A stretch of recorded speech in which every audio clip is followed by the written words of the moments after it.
we're going to explain to you a little bit about how we're using pre-planning software at the Streator Fire Department in a very 21st century way to make sure things are more efficient down here at the Streator Fire Department, and to make sure that firefighters remain safe and the community remains safe.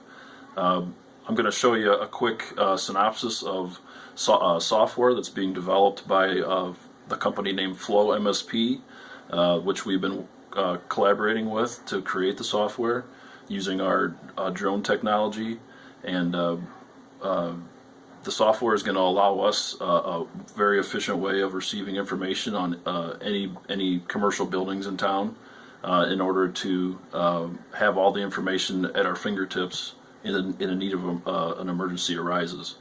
So to create a pre-plan for a building is very simple. It's a matter of taking pictures, and then we'll come to the software here, and we're just going to simply pre-plan a location. So to pre-plan this location, we're just going to outline the footprint of the building. It's as simple as this.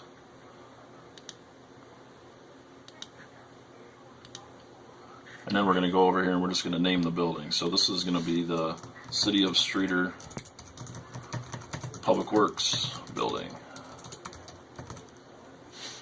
And everything's going to come up here already. We're going to submit.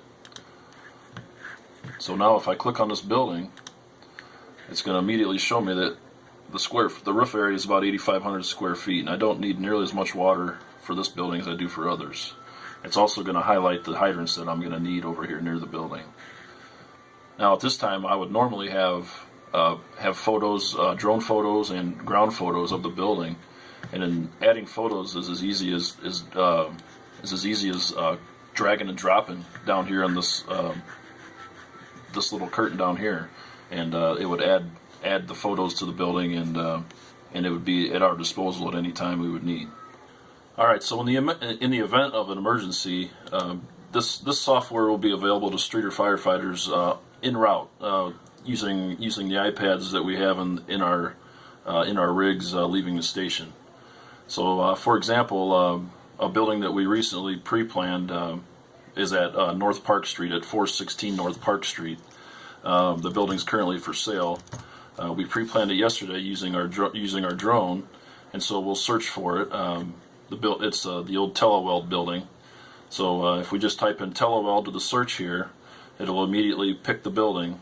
And using our pre-planned software, we've already given the building a shape, and the pre-planned software is able to tell us a lot of different things, including the roof area of the structure, which is going to be the footprint of the structure is over 21,000 square feet. It's also going to calculate the required water flow that we need if this building's fully engulfed. So we're going to need a lot of water. We're going to need over 3,000 gallons a minute. Another thing that the software can do for us, it can select which fire hydrants would be needed to achieve that 3,000 gallons a minute of water flow.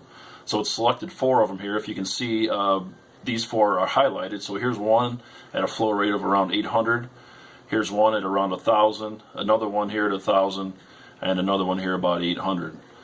So this helps us coming in to know which fire hydrants we're going to need to hit in the case of a major emergency at Teleweld. Another thing that we're able to do, and we're able to see on the way there after we click on the building, is a list of photos, and these photos can be annotated. So here's a first image from a drone capture yesterday of the building, where we get to see the roof structure of the building, and we get to look for any hazards that might be at the building. So here's all 4 corners of the building, and then here is something else we can do, is we can annotate the pictures to actually show hazards. So we have a loading dock right here in the front. We know that the office area is in the front corner also. The gas meter is located right here on the CD on this AD corner right here, and we know that this part of the middle of the building is truss construction based on a couple things that I'm seeing here. So this is something that we really look for in the fire service from a safety perspective. We don't want to work underneath this truss construction. We want to work underneath there as little as possible. So we have that hazard identified immediately.